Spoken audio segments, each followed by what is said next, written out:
Por un lado vamos a hablar de la cápsula articular y por otro lado vamos a hablar de los ligamentos.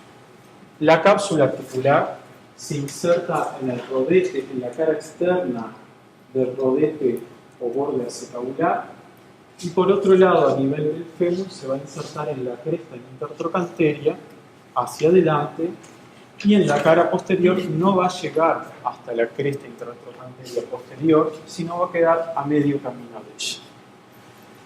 Esta cápsula articular posee varias capas constitutivas, donde tenemos que destacar su capa profunda, formada por fibras circulares, y en un sector en particular de esta cápsula vamos a encontrar un mayor reforzamiento de estas fibras circulares, formando lo que se llama la zona orbicular o anillo de Weber, que vamos a ver ahora como un factor muy importante de coadaptación de las superficies articulares. Vamos a dividir los ligamentos para su mejor comprensión en un ligamento anterior, que es el ligamento iliofemoral o de Bertin, donde destacamos la presencia de dos fascículos o trabéculas, un fascículo superior, el más potente, el más importante para la articulación, y un fascículo inferior.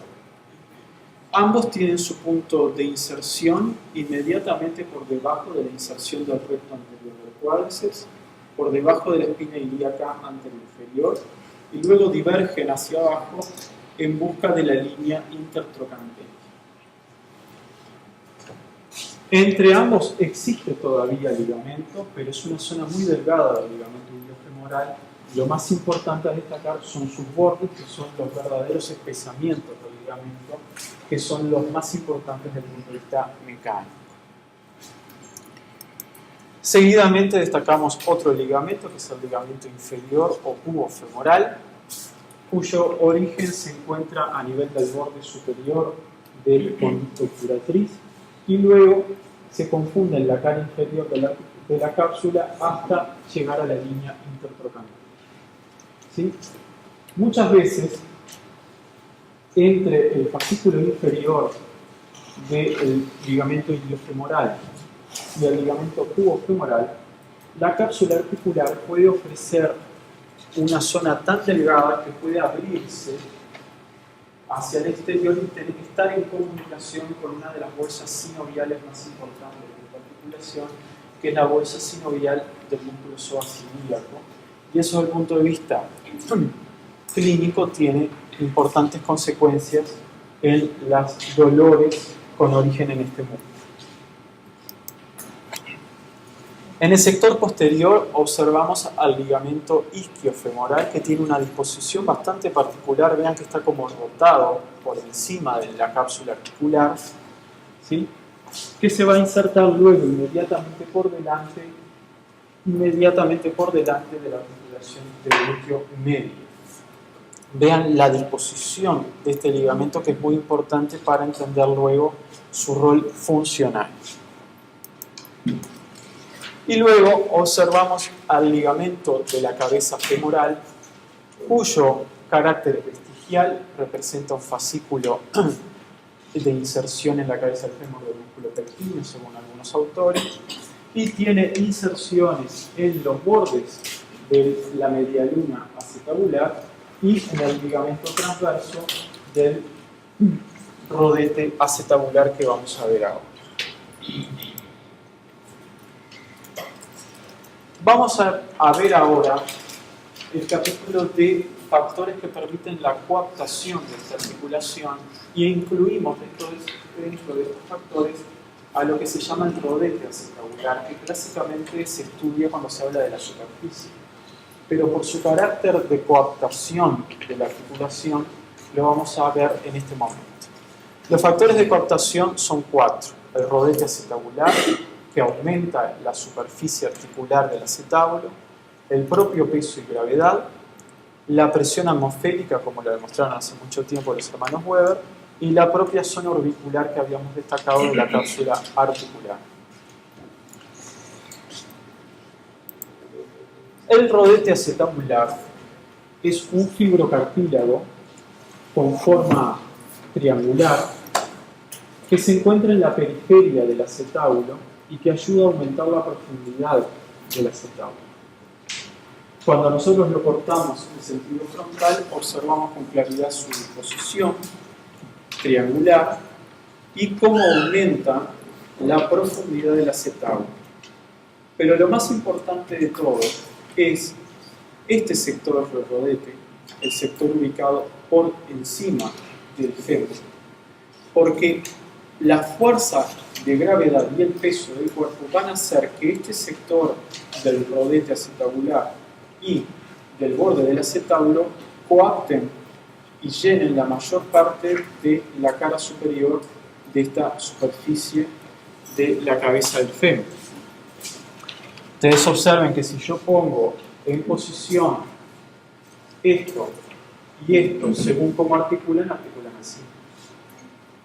Vean que hay todo un sector de la superficie articular del fémur que no está en directa posición con respecto a la superficie articular. ¿Por qué sucede eso?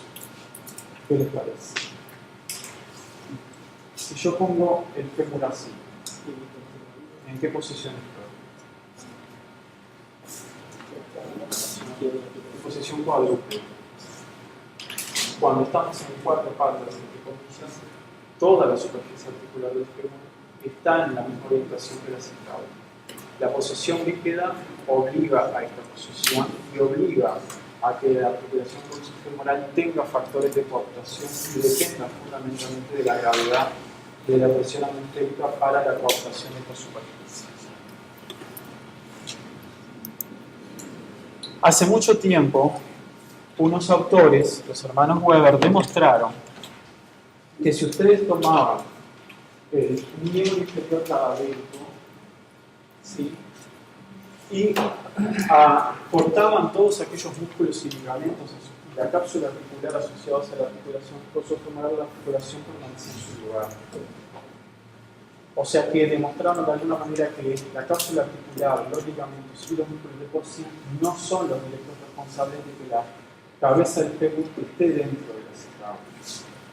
Pero hicieron otro experimento que fue practicar un orificio en el fondo del acetábulo y vieron que cuando ingresaba aire a través de este orificio, la cabeza femoral caía. Llegaron a la conclusión de que el factor principal que permite mantener en su lugar a la cabeza femoral es el vacío, la presión de vacío a este nivel, que es fundamental mantener una presión negativa a este nivel para mantener la posición de la cabeza femoral en su lugar. El ligamento redondo no ejerce ninguna función en la posición de la cabeza femoral. Cumple un rol nutricio, trófico, vascular, pero no como medio de coaptación. La zona orbicular de Weber, la zona orbicular de Weber de la cápsula articular se encuentra rodeando a este nivel en la unión de la cabeza con el cuello del fémur, de tal manera que, como es la zona más estrecha de la cápsula, ¿verdad?, tiende a mantener en la posición a la cabeza femoral.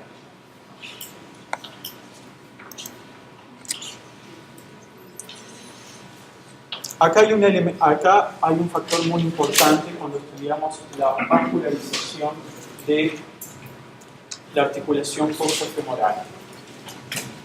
Lo más fácil de aprender siempre es la presencia de una arteria en el ligamento redondo, el ligamento de la cabeza femoral, con origen en la arteria obturatriz.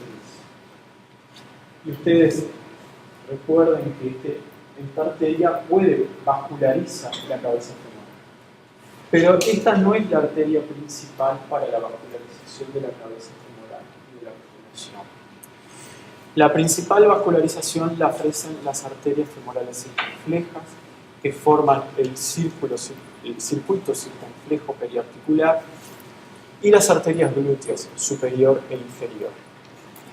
Como elemento accesorio tenemos a la arteria del ligamento redondo, con origen en la arteria obturatriz. Acá observamos a las arterias circunflejas que van a participar en la vascularización del cuello y cabeza femoral, y por detrás, por transparencia, las arterias glúteas. ¿Sí? Un detalle importante a tener en cuenta es, en este corte, donde se observa rellenado por